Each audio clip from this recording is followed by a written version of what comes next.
In the first weeks after Madeleine McCann's disappearance, the world saw the image of a devastated father. But in the files of the Portuguese police, a detective's note describes a different man.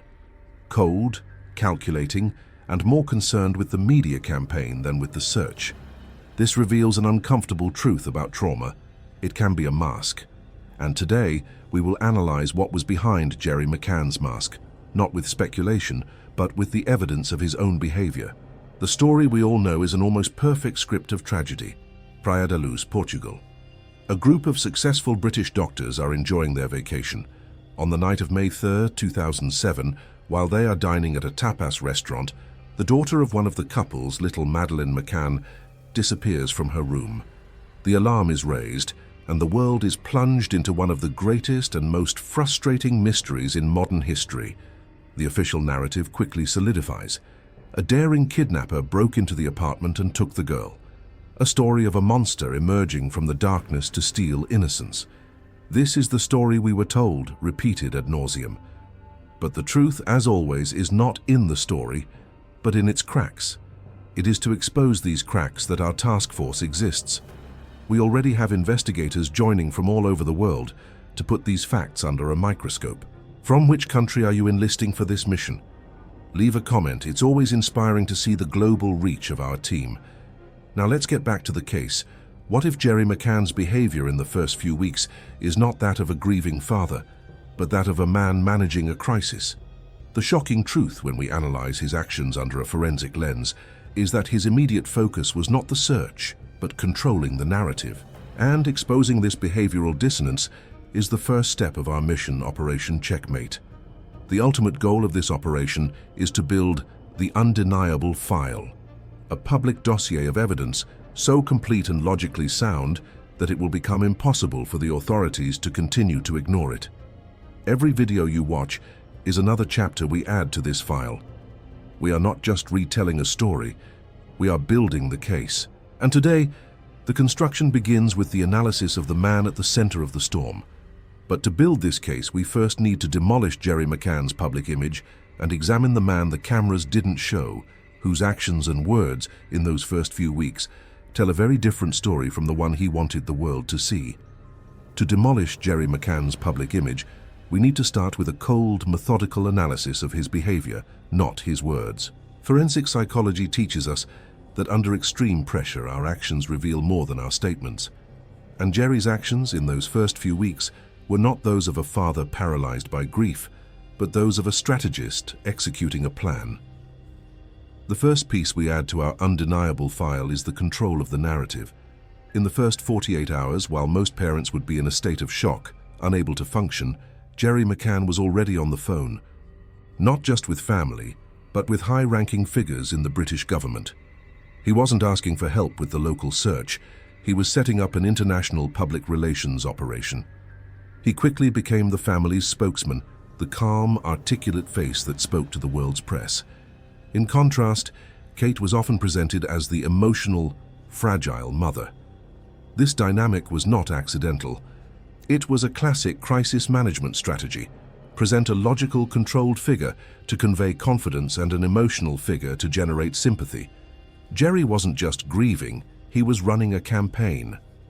The second piece is the theater of the witnesses and Gerry's role as director.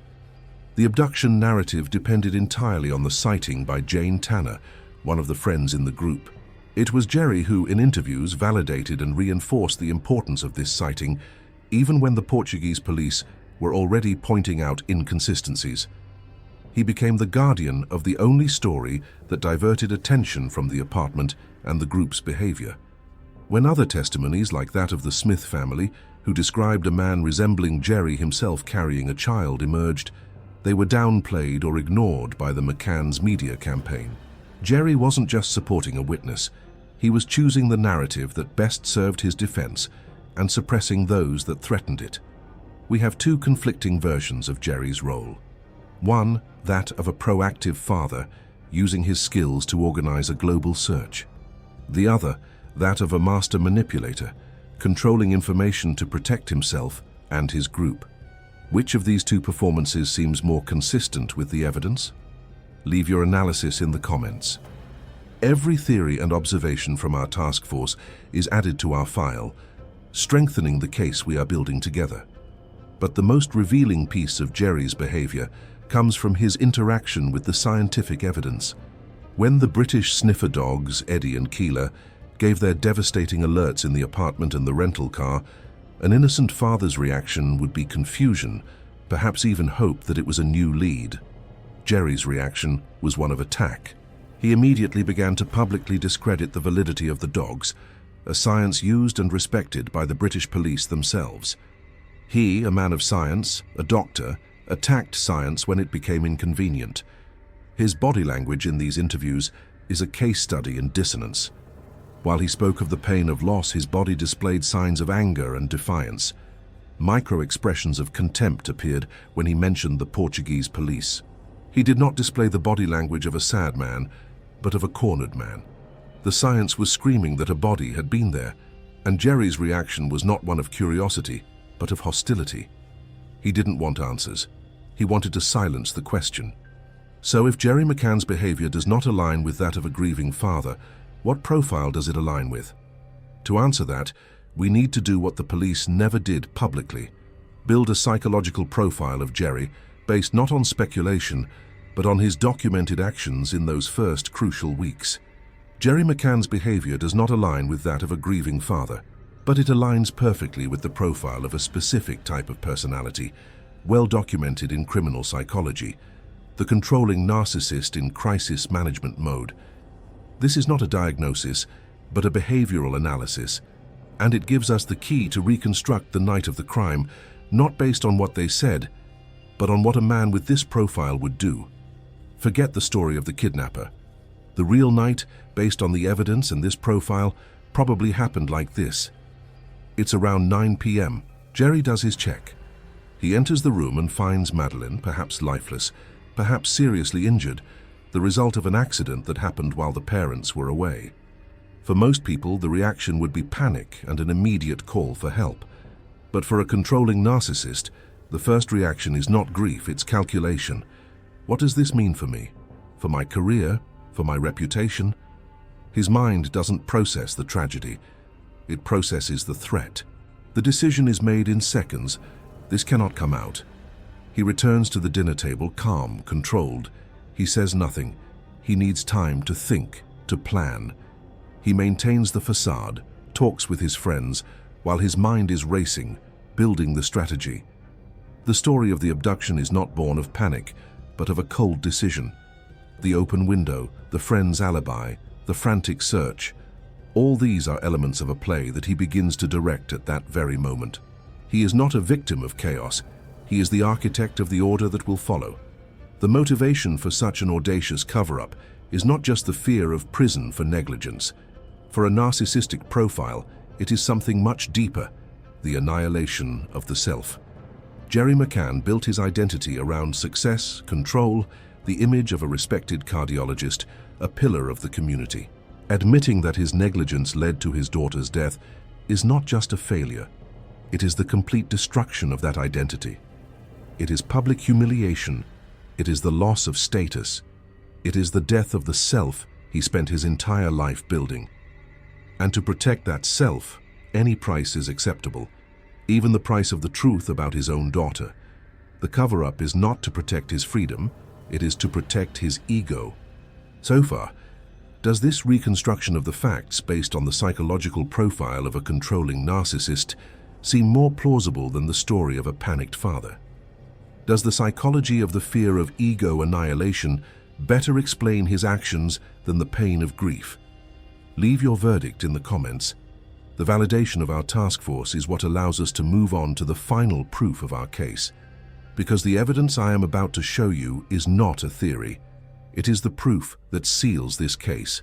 The behavioral checkmate, the definitive proof that exposes Gerry McCann's mask, is not in a single action, but in a pattern of actions that, when seen together, form an irrefutable case of manipulation. And the centerpiece of this pattern is the rental of the Renault Scenic, 25 days after the disappearance. The Portuguese police had already provided a car for the family. There was no logistical need for a new vehicle, so why rent one? The answer, in light of the sniffer dog's alerts, is obvious. They needed a clean vehicle to move Madeleine's body from a temporary hiding place to a final disposal site. But the detail that no one shows is Gerry's behavior regarding this car. He personally went to the rental agency. He personally signed the papers. And most importantly, he was the one who kept the key. In the following days, the car accumulated extraordinary mileage, with trips to remote and uninhabited areas far from Praia da Luz. When questioned about this, Gerry gave vague answers about looking for Madeleine. But a desperate father does not search alone in secret in remote places. He organizes group searches, distributes flyers, pressures the police. Gerry's actions are not those of a searcher, they are those of a disposer. The Renault Scenic was not a search vehicle, it was a hearse. And the fact that the sniffer dogs weeks later gave a very strong alert for the scent of a corpse exactly in the trunk of that car, and on the key that Gerry carried, closes the loop. It is not a coincidence. It is a forensic corroboration of a pattern of guilty behavior. With the proof on the table, the question changes. It is no longer what happened to Madeleine, but rather, how did one man, however controlling, manage to orchestrate such a complex farce and deceive the world for so long? The answer involves a conspiracy much larger than just one man in a panic. It involves the power of an entire group and eventually of a state. With the proof of Gerry's behavior on the table, the question changes. It is no longer what happened to Madeleine, but how did he get away with it? The answer is that he did not act alone. He had the help, conscious or not, of an entire system that bowed to the power, influence, and narrative he so carefully constructed. The cover-up was not just an act by Gerry McCann, it was a cascading institutional failure. The first institution to fail was the Portuguese police themselves, because of the pressure from the world's media and the McCann's public relations campaign, which painted them as victims of an incompetent police force. The consequence was that the Portuguese investigators became reactive and defensive. When the sniffer dogs gave their alerts, instead of using this evidence to pressure the McCanns, they allowed the defense and the British media to discredit the science. They had the upper hand, but they hesitated to act. The second institution to fail was the media, especially the British media. Because of the powerful narrative of perfect British parents, doctors, victims in a foreign country, the result was not investigative journalism, but a cheering squad. The media did not question Gerry's controlling behavior. They did not investigate the contradictions in the friends' testimonies. Instead, they celebrated Gerry's strength and resilience, turning a suspect into a hero. They were not reporting a story. They were protecting their protagonists. And the third institution to fail was the British government. Because of public pressure and the effective lobbying of the McCann's team, the consequence was an unprecedented diplomatic intervention. The British government did not just support its citizens, it actively interfered in the investigation of another country. The creation of Operation Grange by Scotland Yard years later was the final act of this interference, a multi-million-pound operation that, from the beginning, seemed to have a clear objective: not to find what happened to Madeleine, but to find a kidnapper, any kidnapper, to finally give Gerry McCann's narrative an acceptable ending. And this systemic failure had a human cost. The most obvious victim is Detective Gonçalo Amaral. For following the evidence to its logical conclusion and daring to point the finger at Gerry McCann, he was removed from the case, his career was destroyed, and he was dragged through a decade-long legal battle that led to his ruin. He became the scapegoat, the man punished for doing his job. But the human cost goes beyond that. The witnesses in Portugal who saw things that did not fit the official story were ignored and ridiculed. And, above all, the biggest victim is Madeleine herself, a child whose truth was sacrificed on the altar of her father's ego and a nation's reputation. It is outrageous, it is frustrating, and that is exactly why this movement exists. If you also believe that the truth cannot be buried by power and silence, then this is your call. Officially join our task force, subscribe to the channel and turn on notifications.